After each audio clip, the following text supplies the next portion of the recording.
بے شک یاد رکھیے کہ اللہ تعالیٰ تمام امور کو اپنے ارادے کے مطابق چلاتا ہے، وہ کچھ تیری رضامندی کا تابع نہیں ہے۔ بے شک اللہ تعالیٰ حسن نیت اور اصلاح باطن کے طفیل اپنے بندوں میں سے جسے چاہے جنت میں داخل کر سکتا ہے، اور جو شخص اللہ تعالیٰ قادر متعلق کی رضا حاصل کرنا چاہتا ہے اسے لازم ہے کہ وہ ظالم اور جابر کے سامنے حق بات کہنے سے دریغ نہ کرے، اپنے پیٹ اور شرمگاہ کو حرام سے بچائے رکھیے، اس سے اللہ تعالیٰ تیرے ساتھ خوش معاملگی کا معاملہ فرمائے گا۔ ہر ایک نیک کام جس میں اللہ تعالیٰ کی رضامندی مقصود ہو، ریاکاری اس کا ثمرہ عذاب میں گرفتاری ہے۔ اگر کسی کی ملاقات اور زیارت کرو تو اللہ تعالیٰ کی خوشنودی کے لیے کرو، اگر تم کسی کی مجلس میں بیٹھو تو اس کی رضامندی کے لیے، اور اگر کسی کو کچھ عطا کرو تو اس کی رضا جوئی کی خاطر، اور اگر کسی سے کوئی چیز روک رکھو تو اس کی خوشی کے لیے، العرض جو کچھ کرو اللہ تعالیٰ کی رضا کے لیے ہی کیا کرو۔ اللہ تعالیٰ کی رضا تلاش کرو اور اس کے غضب اور ناخوشی سے بچے رہیے، بلکہ اس کا خیال دل سے نکال دیں، اور جب مل جائے تو اس کے پاس رکھنے کا کچھ زیادہ اہتمام نہ کریں۔ خوشی ہے اس شخص کے لیے جس کا علم، عمل، دوستی، دشمنی، لین دین، کلام اور خاموشی بھی خالص ہو تو اللہ تعالیٰ کی خوشنودی کے لیے ہی ہو۔ تنگی اور خوشحالی میں رضا بقضا کو ضروری سمجھیے۔ تمام مومنوں میں سے سب سے بہتر ایمان والا وہ ہے جس کا لین دین، غصہ، خوشنودی سب کچھ اللہ تعالیٰ کے لیے ہو۔ یہ کیسا اچھا ہے کہ مالدار لوگ اللہ تعالیٰ کی خوشنودی اور رضامندی کے لیے فقیروں کی توضع کریں، اور فقیر اللہ تعالیٰ پر بھروسہ کریں اور ان کے حق میں حسن نیت سے کام لیں۔ اللہ تعالیٰ کی رضامندی اس کی اطاعت سے وابستہ اور اس کی فرما برداری موقف ہے۔ مومن کی غیرت صرف اللہ تعالیٰ کی خوشنودی کے لیے ہوتی ہے۔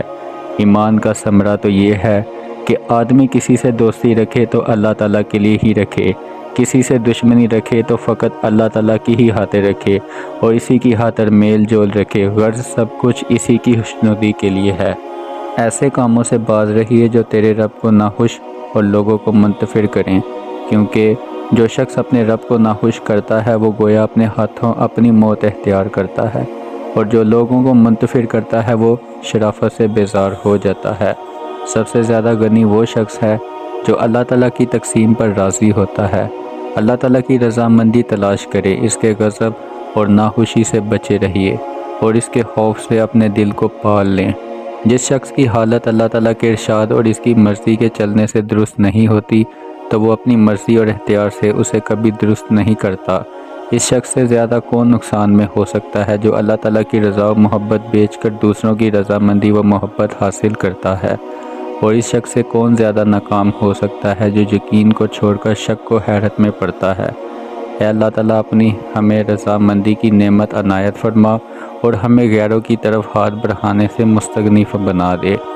وہ سبب جس کے ذریعے کوئی عاجز اپنا مطلوب حاصل کرتا ہے، اگر تائید الہی مدد نہ کرے تو اسی میں وہ ناکام رہتے ہیں، اور جو شخص اپنے رب تعالیٰ کی رضامندی کا خواستگار ہوتا ہے اور لوگوں کی خوشی اور ناخوشی کی پرواہ نہیں کرتا، اللہ تعالیٰ اس کی مذمت کرنے والوں کو اس کا ثنا ہوا بنا دیتا ہے، اور جو شخص لوگوں کو خوش رکھتا ہے اللہ تعالیٰ کو ناخوش رکھتا ہے، اللہ تعالیٰ اس کے ثنا خوانوں کو اس کے مذمت کرنے والے اور دشمن جان بنا دیتا ہے۔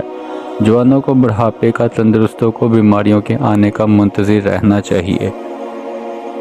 جس شخص کے اخلاق اچھے نہیں ہوتے اس کے چال چلن کی کوئی تعریف نہیں کرتا۔ آدمی جب تک پاس مراتب رکھیں گے تو بہتر رہے گی۔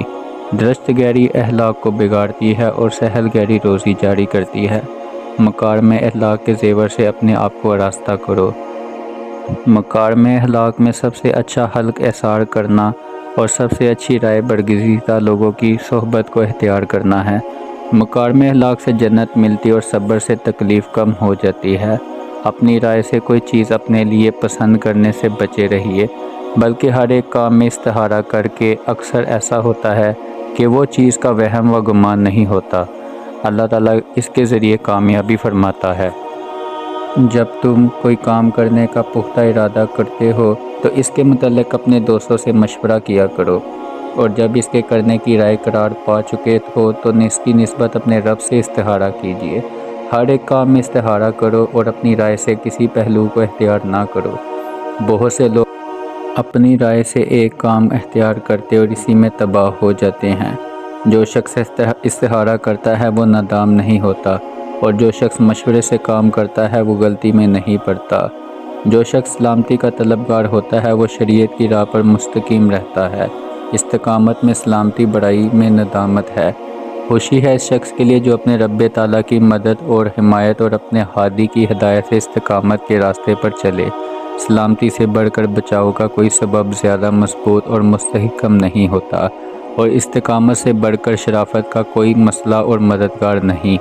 استقامت کے راستے کو لازم پکڑیے، کیونکہ آخرت کی عزت حاصل کراتی اور وہاں کی ندامت سے بچاتی ہے۔ فرائض کو بخوبی سر انجام دینے کا نام ہی تو استقامت ہے۔ جزاک اللہ۔